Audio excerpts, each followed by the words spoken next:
All right, hey, welcome back to the Peanut Gallery. We are on episode 3 of our special election coverage, and today with us we have Amanda Stark. Woo! Amanda! Thank you. Very, very thrilled for you to be joining us. And again, if this is the first one you're watching, maybe the only one you're watching, I want to be very clear as to our mandate here at the Peanut Gallery. Our goal is to get to know the candidates. We believe very much, Amanda, that trusting the person we send to Ottawa matters more than what you're going to say, because if you're not trustworthy, it doesn't matter what you say. And so a big part of what we're trying to accomplish through these is to get to actually know the candidates. Cool. And so we were very thrilled. You were number 3, but we've actually lined up every candidate. And so we get to do this with everyone. And we're very, very thankful, very grateful for the opportunity. So with that, enough about me. Let's talk about you.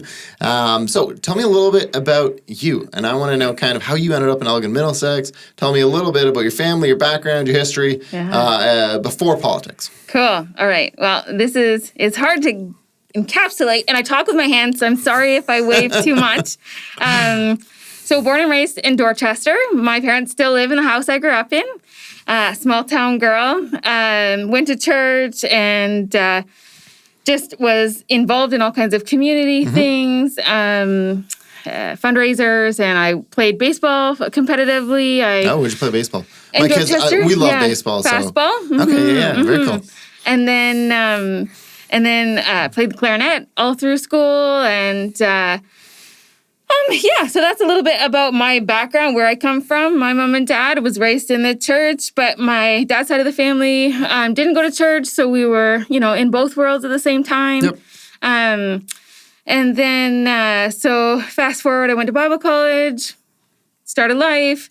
Life sort of was up and down all over the place. That, story of success where there's like one squiggly line or in one straight line. Yeah, mine was the squiggly line. But here I am. And so I'm grateful for all the experience that squiggly line gave me. Yeah. And just been surrounded by lots of cool people. And so I have a hidden disability, which is an interesting experience in life. And so when I was 15, I was in a major car accident. I was in a coma for 11 days. Oh, really? Wow. So so that was like my first life or death experience. Yep. I've since had others. So that has definitely informed my politics, my value system, my life in general. Right. I just love life because I appreciate it, right? Now having been through that.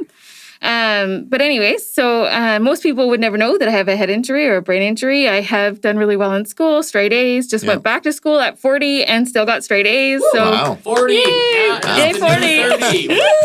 High five for all the people that get straight A's. None of them are in the Peanut Gallery. All right. Anyways, I don't say that to brag, but just to say that most people would not know, right? That I have this hidden disability. Right. And so then I've also had the lived experience of falling through cracks in the system and that kind of thing. And all of those things have taught me how to advocate for myself, right? Advocate for others. I ran my business for 5 years as a companion and advocate for seniors. So seniors and those in need. I had clients who had CP and couldn't clean their house or things like that, right? But again, advocating for them in the community, connecting them with the community supports that they needed, supporting them within families when they have to have the hard conversations of moving from home to a living facility, right? So just that's my background in general, is a lot of community connecting, a lot of advocating, a lot of personal experience as well. And so that's sort of where I find myself in the community as I try to be involved with different agencies. I do fundraisers of all kinds. For 5 years, co-facilitated the Parkinson's support group in London. Okay. Wow. My uncle, I lived with him for 3 years, and he had Parkinson's, so I saw firsthand what that was like for him and his family. So lots of real life experience with the system, right? And that's sort of where I come into this. I call myself an advocate and community connector. I'm not a politician, and I take pride in that. So, So first of all, that's inspiring. Thank you. And my hope is, and this is where I love these conversations, because I think we have this tendency to look at people in power and we feel we have the right to just tear them down. And if we don't agree, it's vicious. Yeah. And what I've loved about these conversations actually to get to know the heart behind. Why are you passionate about what you're passionate about? And so as you're sharing some of this and you're sharing your own, like it means a lot to us. And I'm hoping as people listening, they're inspired that maybe you do have a disability. Maybe you do have, maybe it's not a disability, but it's a struggle. And your struggle is homelessness, or your struggle is addiction, or your struggle is whatever. Let's keep battling, but we got to do this together. And I think that's really cool. So thanks for that. That's super awesome. Okay, so you talked about life and death experiences, and I would argue getting into politics is one of them. But so how do you go from your background? What inspires you? And before we get into what the Green Party is, because I want to spend some time there, but why get into politics, specifically federal politics? It was my next step, right? I've been involved for years in all kinds of different agencies specifically, and then even just my friend and I wanted to collect socks. And then we divvied up, we just collected as many socks as we could in the community. We used Twitter, and we were getting the message out there. And then we divvied it up between 3 different organizations, things like that. Yeah. So, but at the underlying cause of a lot of our struggles with the system, it comes from the top, right? Those things, we need a system change before we can improve. Like, I'm of the mind that you bloom where you're planted kind of thing. You do the best to make your own little corner of the world better. Right. But then I started getting to know some of our municipal politicians in London, and then the next level was like our MPs and MPPs. When I was struggling with my disability, I did have opportunity to consult with some MPPs in London. So then I just started exploring, okay, so if I'm looking into politics, what kind of politics and what version? I just had coffee with different people and lunch with different politicians and had conversations online and in person. And then I moved to St. Thomas. And so I was looking into the Green Party at the time, and they had a meeting where they were starting an EDA, so an electoral district association. And so I went to that at their first meeting, and I joined because of all the things I heard, and I'd already been looking into it anyways. Yep. And that's sort of how it started. Then I was the secretary on the EDA for a while. We did some advocacy in the community my friend organized the Boots on the Ground. We it's during COVID, so we can't stand near one another. So we just took our boots and put them all on City Hall steps with a sign in the boots. And so then that was sort of our way of having like a silent protest kind of thing for some of the things that were going on. And then, that's sort of my entry into all of this. And then when they were talking about, okay, so now there's an election called, now what? We need a candidate. And well, I just happened to be finishing school. Yep. And so I'm like, okay, why not? People say, why do you do this? Well, why not, right? I'm this party it's everyday people representing everyday people. Right. And I'm an everyday people, so why not? Okay, awesome. And that's also the other thing I was because I've been curious over the last couple of years. We watched how does people even get into it? Yeah. And so it's good to kind of hear so basically if somebody were listening and they're like, I'm curious, that's kind of the approach you take. Is there any party and you just kind of call up and you kind of go from there? Or what would you say to people? Because one of my goals, at least over the next couple of years, is going to be we need to start caring about politics. Mm-hmm. Yeah. We do a lot of whining for people who typically we don't think that much about politics, right? And now all of a sudden during COVID, we have really started to realize this matters. Like who we elect matters. And so trying to get my generation and younger to actually consider running. So what does it look like? So your approach was basically start making some phone calls and trying to figure it out from there? Or what would you say to somebody? I use Twitter. I hate making phone calls. But yeah, it's just, I think doing your own research. My friend on Twitter coordinated, what did she call it? An event for getting engaged, she called it, in London. And it was for municipal politics. So we were trying to get more people out to vote for our mayor and our councillors. But it's the same thing, no matter what level of government. Like I started talking with Peter Fragiscatos, who's an MP, I believe, in London, Liberal MP. I got to know Peggy Sattler, who's an MPP, and like through this event that my friend ran, because the politicians would show up and then you can actually shake their hand and say hello. And, before COVID, where you could actually have contact. Right. I actually, at the time, was doing free hugs monthly in Victoria Park in London. Yeah. My friend and I started it, and my friend started it, I continued it. And then, so some of the politicians came out to that even. So then I just realized they're just real people. Yeah. I can just have real conversations. So I started like reaching out on Twitter. Would you go for coffee, right? And so some of the city councilors, we went for coffee, or others were like Peggy Sattler, we went for lunch, or different things like that. Then there was there were several anyways. And so I think it's just recognizing that, again, like you said, we're just all real people. Some, I think, are, if people have been involved in politics for a long time, they can sometimes fall into patterns of behavior where they feel like they need to put on a persona, I think. Right. But even beyond that persona, when you're having these conversations with them, I'm sure, like you've said, like you're recognizing it's just all people with a heart and a story, right? Yep. It's just a different heart and a different story, right? Right. Awesome. Hey, thanks for that. Okay, so let's talk about the Green Party. So you're running for the Green. For a lot of us, and I think this is fairly common knowledge, Canadians basically kind of, it's conservative or liberal, and then you have the NDP is, depending where you are, in some regions it's still considered a bit fringe, but then for sure the Green is considered one where we see the environment, but beyond that, a lot of people don't give it a whole lot of legitimacy. And so then the question I would like for you to answer is kind of like, why give our vote to you beyond just the environment? We know you care for the environment. I care for the environment. We need you to do a better job, 100%. So fully supporting that, not saying that's not important, but beyond that, what does the Green Party stand for? And why? Yeah. I'm going to just open my notes here because I've got a few different notes. I chose the Green Party because we have the best prioritizing of the issues. And then not just that, but we aren't just a one policy party that a lot of people consider us. Oh darn, I can't find my one note. Which I know is a thing. Right.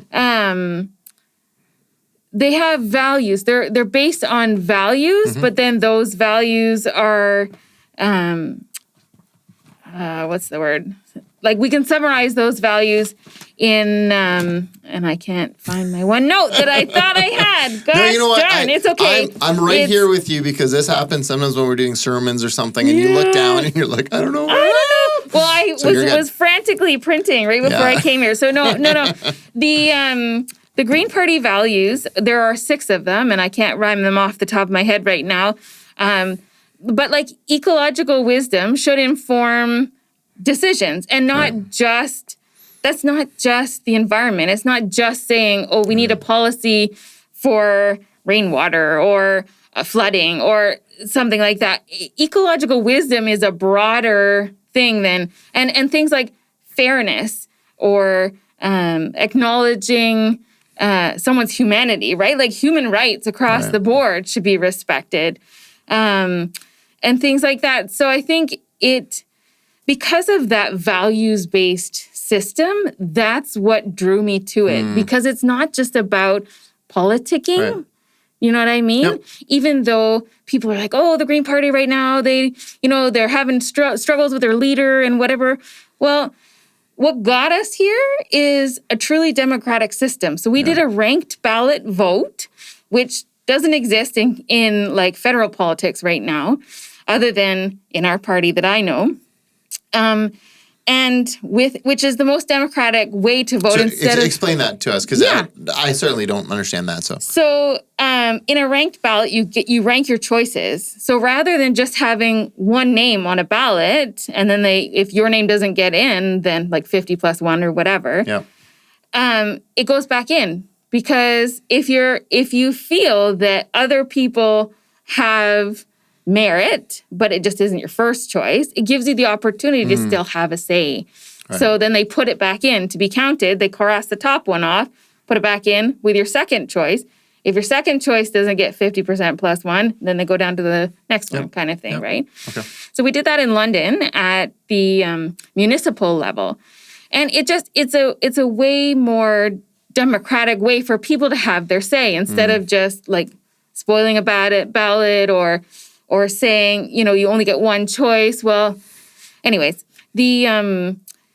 so we did that with the Green Party, and this is our leader that we chose democratically, right? And so now we deal with the result of that, right? And no matter what party you're in, there's going to be nuances, there are going to be variations of beliefs and stances, right? And then what are you going to do? Just because you don't agree with the person that's every single detail about a person, then we're just going to throw the baby out with the bathwater? No, okay, so we give this person a chance, right? And now we go with it. We got to make the decision for the betterment of the collective and say, okay, so maybe I'm not 100% on this, but where are you on this? And have a dickering almost, you know what I mean? Because my ultimate goal or thought, and with Annemie Paul too, she has a way about her that's like, let's just get this done. None of this little squabbling. And I understand that she's taken some pretty harsh stances. And again, I've met her on a Zoom call very briefly. She seems lovely at her kitchen table, very approachable on a Zoom call. But I other than that, I haven't had the opportunity, right? And do I agree with all of the things that she said or done? No, but does that mean that I think that we should throw the baby out with the bathwater? This is what we have in this moment. So we're going to go forward, people, right? And with our democratic selection process, there is a way that after the election, if they feel that we need to move on to a different leader, then they'll decide that, right? But in the meantime, it's the value system that I'm drawn to, right? And that real solid base all the time. And even the fact when they talk about that she hasn't released the entire platform, they're going to do a point at a time. The thing is, it's not going to be that much different from the last one, right? Because it's all based on these 6 primary values. And sure, some of the specifics might be changed because the plan is evolving differently now, or it needs to be more of an emergency. So we need to rush it through. We need to have a plan for 10 years instead of 20 years now. But it is, I do have to say, it is very well thought out and thorough. One of my, the deputy mayor in the one area reached out to me and asked about 12 questions. And each question was actually 2 questions in a question. So it took me a week to get back to her about all the detail. But because I wanted to help her know that that's how detailed our thought process is with each of these issues. So that's just a little bit of the Green Party. I apparently didn't print my specific notes that I needed for that exact question. Patrick, can you find those 6? I have on our vision. Now this is the correct one. End colonialism and oppression of Indigenous peoples. Demand democratic reform. Affordability for all. Invest in the green economy. Launch meaningful action to avoid climate catastrophe. Protect and expand healthcare. I have green transportation and infrastructure. And I have support our students and support small business, defend our fresh water, in international relations and defense. Yes, that sounds good. Yes. Those things, what he said. Okay, so that's because I really think that's been one of the challenges, and there's a couple things I do like about what you're saying. I mean, there's lots, but a couple things specifically. I am frustrated right now. One of the things with at least Ontario politics is where it feels very much that you cannot have more than one opinion. And I know people are divided about COVID, and I know people are divided, but it seems like you cannot say anything except for the party line, and that always kind of bothers me. We're a democratic society. I want to know, if we vote for you, I'm expecting you to stand up for Elgin, Middlesex, London. We're not expecting you to, right? And so that's I like that. I think that's something that certainly in Ontario we feel like we don't have anymore. And so that's something that I really like hearing, and I think needs to go back into it, because the plurality of voices is what makes democracy incredible. Exactly. Because if you only have one voice, then is it a democracy? Right? At some point. So good call. I like that. I think that's really good. I have located the values. The 6 values that we were searching for. The first one is nonviolence. We declare our commitment to nonviolence and strive for a culture of peace and cooperation between states. Sustainability, recognizing the scope for the material expansion of society within the biosphere and the need to maintain biodiversity through the use of renewable resources. Social justice, we assert that the key to social justice is the equitable distribution of resources to ensure that we all have full opportunities for personal and social development. Ecological wisdom, we acknowledge that human beings are part of the natural world and we respect the specific value of all forms of life, including non-human species. Participatory democracy. We strive for a democracy in which all citizens have the right to express their views and are able to directly participate in decisions which affect their lives. And respect for diversity. We honor and value equally the Earth's biological and ecological diversity together with the context of individual responsibility toward all beings. Voila. Thank you. No Anything you want to add to that? That's the summary that I was looking for. So that's very good. Can I ask you a question here? Yes. Just completely honestly. Yes. Do you realistically think that those things are possible?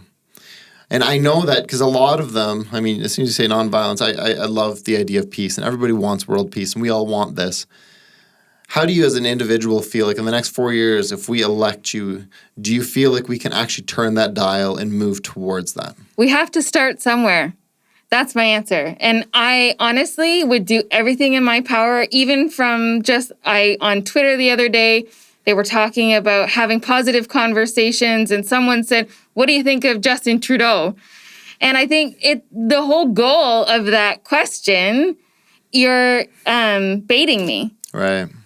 I don't have to take that bait, right? I can take the higher road and make my statement that I don't know what I would have done in that situation. You know, would I put money here or here? I'm not sure. Can we have both? Right? I'm not sure. Someone says, oh, they start mouthing off and, swearing and stuff, F Trudeau and whatever. I'm like, no, I don't think I need to talk about my opponents that way. We're, like we said at the beginning, we're all people. Right.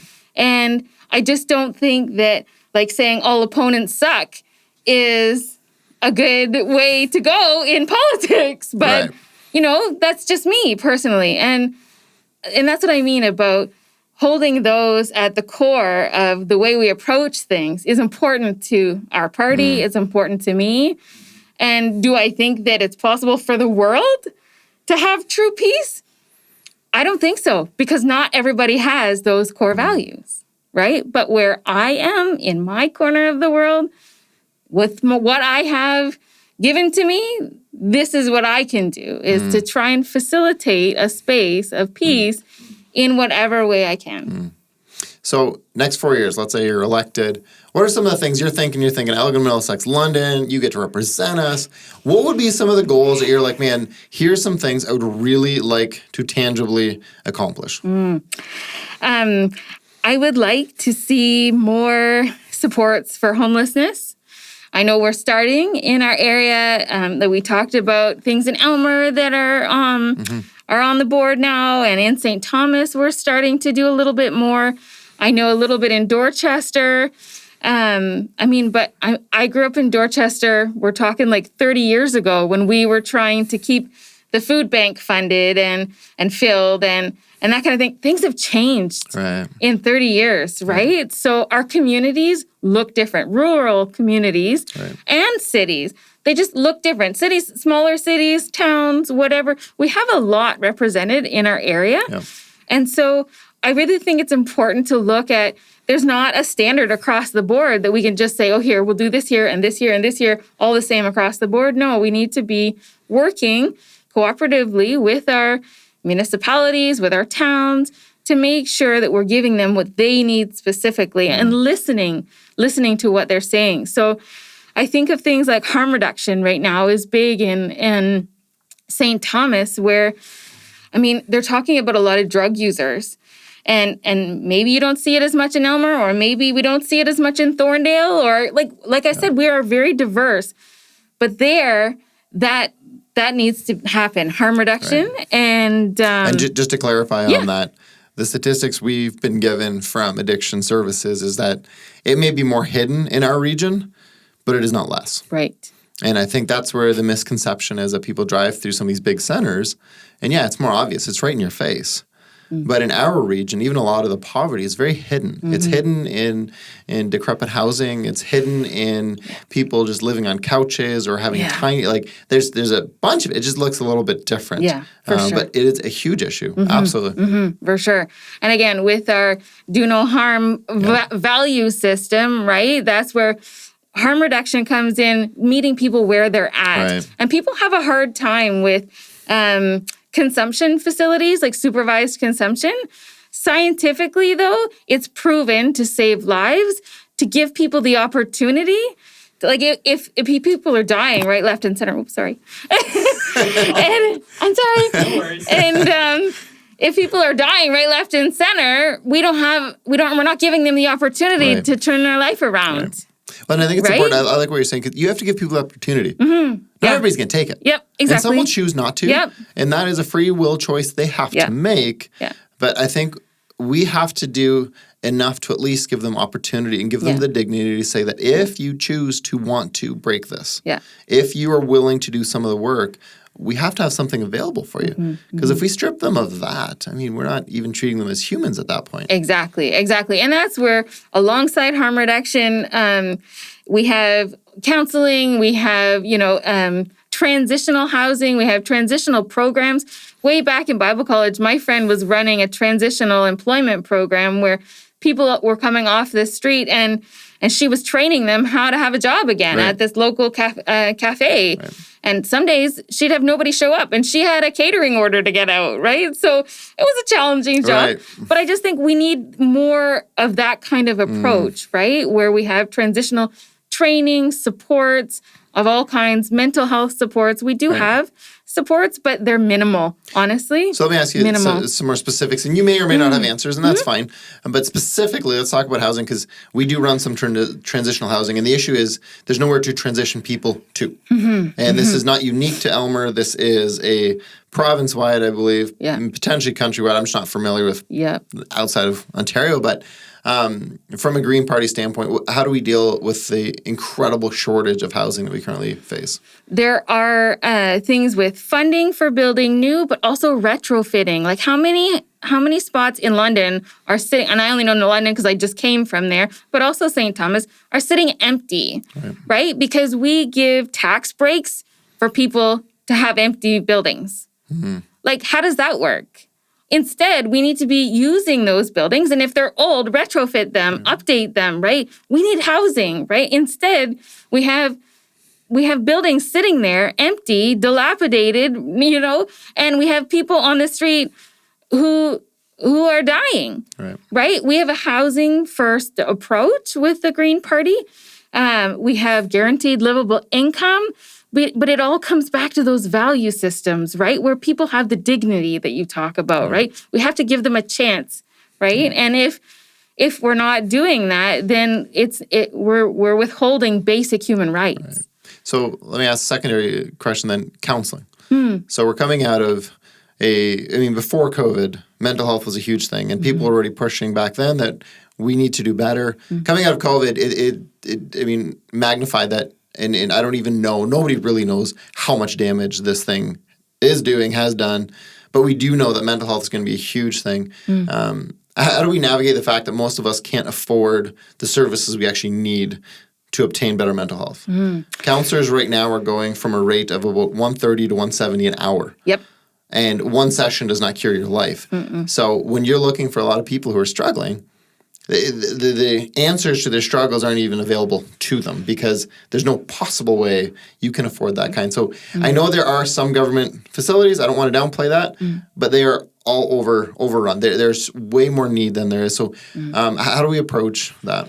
So it's a balance again. Everything is a balance, right? We can come at this from two sides. Like the government can give certain amounts to the communities for programs, for like part of it is healthcare. Mental health care is still healthcare. Right. Just like there's a case to be made for dental and eyewear and mental health. Why aren't all forms of health being covered in our healthcare? right? And what is that going to look like with the finances? It's about reprioritizing where we're putting money in pots, basically, essentially is what it comes down to. And then also, community-wide, if we have a guaranteed livable income, that's helping people out. And it's not just, you could still work on top of that, right? Like, in fact, we want you to work on top of it. But this is, it's a very baseline. If people don't have can't cover basic human rights to pay the roof over their head and the water and whatnot, right? If they have that, then they can use the other monies to afford the economy, right? Because we also need counselors out there. We need them to pay their bills. That's part of the economy. That's a big university degree to get to that point. That's Absolutely, right. Yeah. But then we can support these local, practitioners who we want in our community. But it can be a bit of both, and it really does need cooperation. And that's where I'm trying to come at this as I'm having conversations that why aren't we being more cooperative across the board, having these conversations, sitting down around the table and to focus on how to make this work rather than sitting with our hands crossed in the corner saying, well, this is what I want. And if I'm not going to get it, then that's it. So one of the things, you brought up the guaranteed income. So one of the fears in our region here, at least, I'm not going to speak for anybody else, but so what's happening right now, especially with CERB, is the fact that a lot of industries are unable to find anybody to work.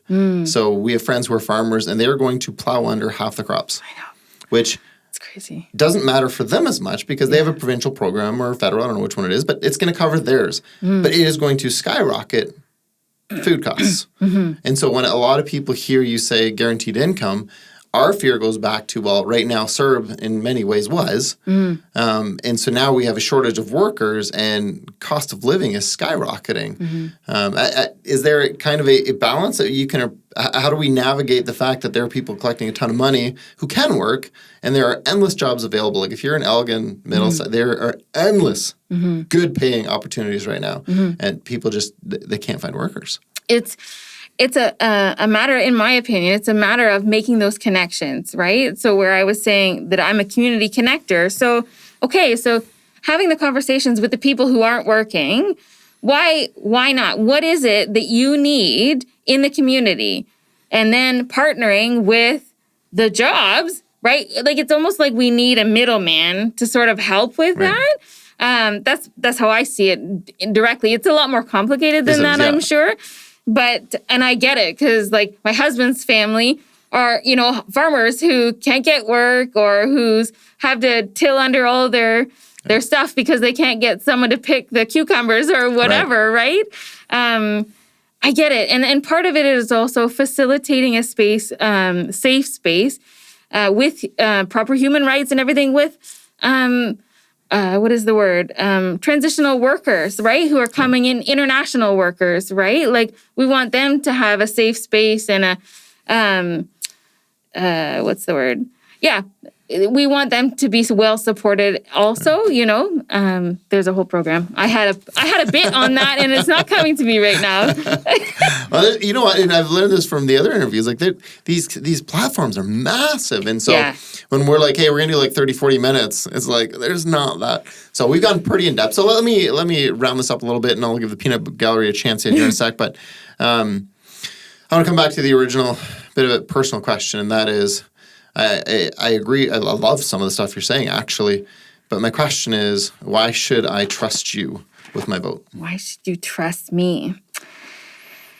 Well, like I said, I am just an everyday person here. I've shared a little bit about my story. I am a resident, almost lifetime-long resident of Elgin, Middlesex, London, and as a community connector, and I've proven this through my involvement with agencies, with community projects, even just general projects.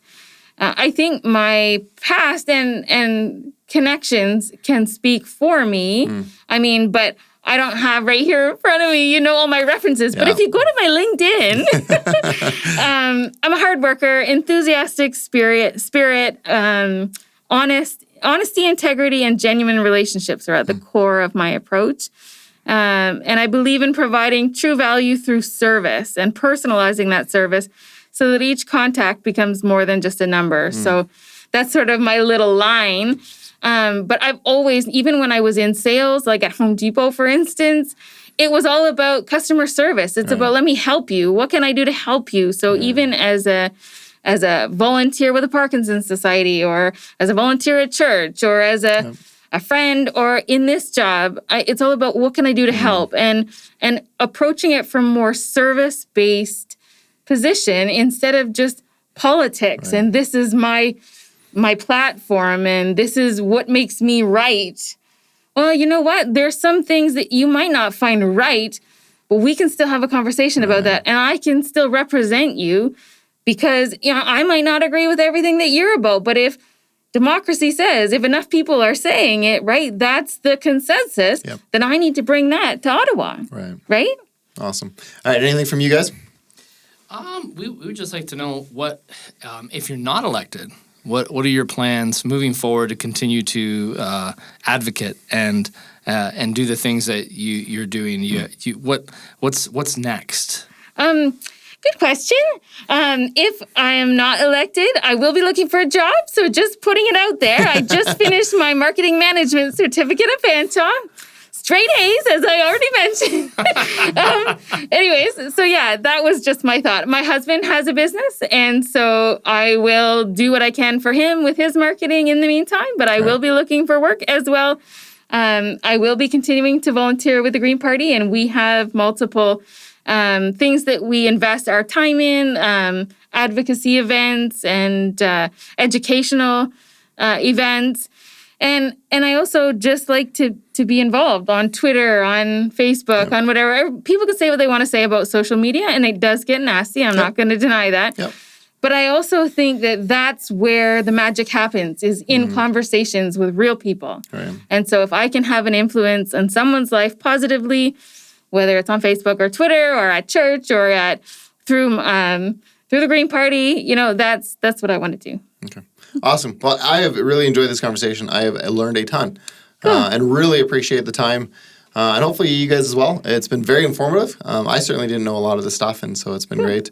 With that, we are going to shut her down for today. So thanks again. Thanks for joining us, and we shall see you on the next one.